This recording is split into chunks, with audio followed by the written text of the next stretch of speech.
How's your leg? Are you going to therapy? Not really. I thought resting at home would be enough. I didn't know I needed more help. A lot of people think that, but without proper rehabilitation, injuries can heal the wrong way or even get worse. Really? I didn't know that. No one told me.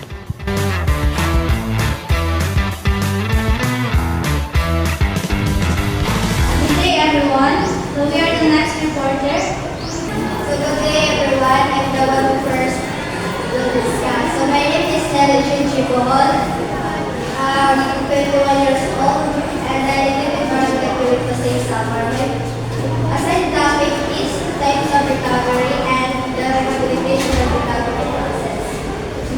And I'm Ria Idalin, 21 years of age, from Barangay Pasay Summer, and my assigned topic is the key factors for success in rehabilitation and recovery and the challenges in rehabilitation and recovery.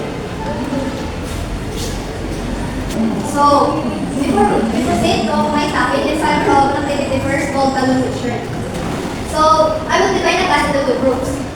Then, each group will have one representative, and that representative will be the one to take. Then, I have this t-shirt and balloon.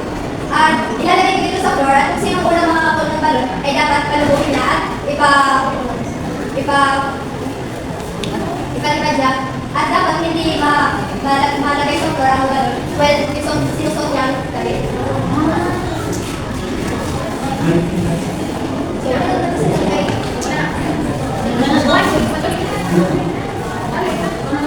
Ito ang group at ito.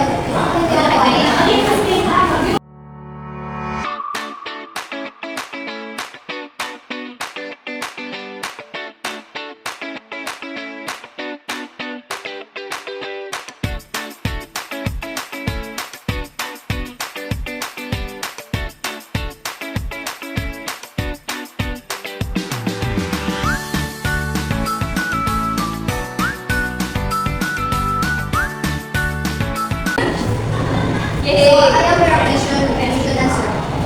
It's okay, I don't know. It says,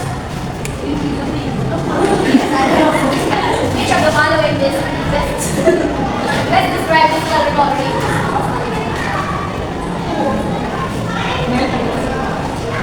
Letter B.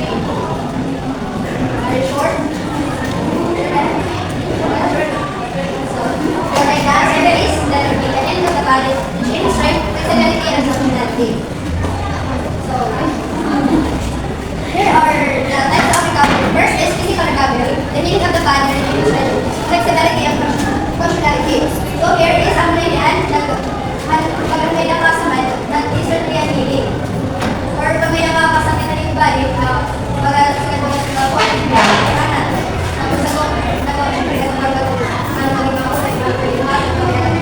so, ano na start na ang healing. The second one is, second question. Merlin.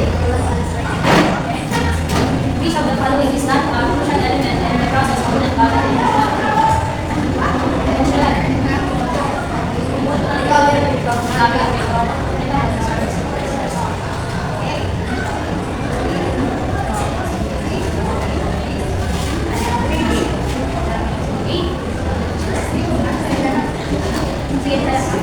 Correct answer is letter B. Isolating myself to avoid further emotional distress.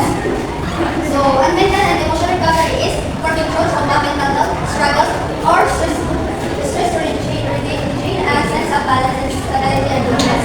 So, pag di ba sa katao may nasa trauma or anxiety, may nakirahan pag sa dissatisfaction or ano lang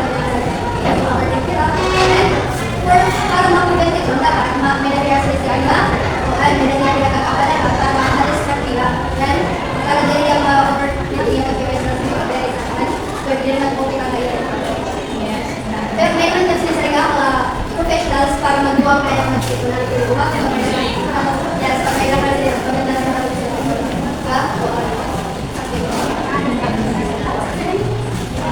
magulay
Ato na ko lobo iyo.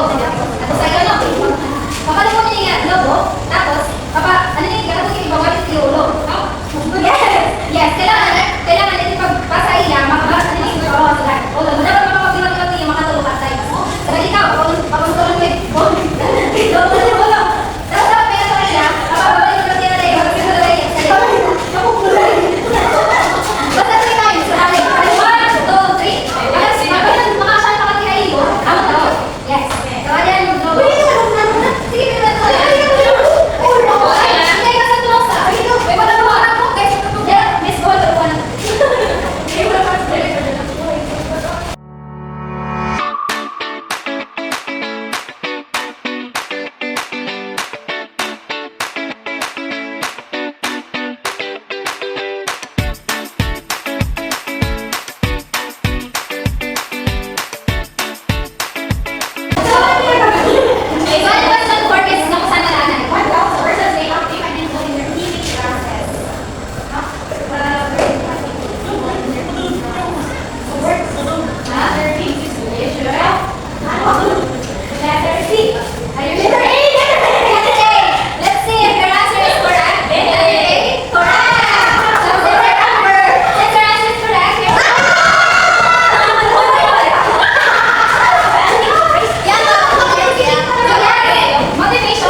In India, many athletes lack proper facilities, especially non-elite players. Psychological support, collaboration with coaches, gradual recovery, and injury prevention are essential. It also stresses the importance of injury data, education, and adapting global practices to local resources. This relates to our topics because both rehabilitation and recovery are about helping someone heal after an injury. The article talks about how athletes need a team to help them recover properly, which is similar to the process of rehabilitation. It also highlights that many athletes, especially in India, don't have the right resources, making recovery harder. Just like in rehabilitation, recovery involves not just physical healing but also mental and emotional support. So, in the study result of Podlog et al. 2011 entitled A Review of Return to Sport Concerns Following Injuries Rehabilitation, practitioners strategies for enhancing recovery outcomes, they found that athletes face challenges like fears of getting hurt again, anxiety about not performing as well, and feeling isolated from their team. They may struggle with losing their identity as athletes, lack support from others, feel pressure to return too soon, and worry about looking unfit or less skilled. This connects our studies because both focus on overcoming physical and mental challenges. While rehabilitation aims to peak performance, our topic looks at overall recovery and preventing setbacks. It shows the importance of supporting both the body and mind during recovery. The next one is in the study of RJ Arthur, 2006, entitled Rehabilitation, Use a Systematic and Holistic Approach for the Injured Athlete. Emphasizes the importance of a comprehensive rehabilitation strategy for athletes recovering from injuries. It advocates for a systematic approach that considers the physical, psychological, and social aspect of recovery. The authors highlight that necessity of individualized treatment plans and the integration of multidisciplinary teams to enhance the rehabilitation process. This article connects with the rehabilitation process, focusing on complete approach to recovery. It talks about the motivating the body through therapy and medical care, but also considering the mental and social aspect of recovery. The article emphasizes the need for personalized plan for recovery, which is similar about having different professionals help during rehabilitation. So that's all. Thank you for listening. Anyway, may nakamang question, clarification?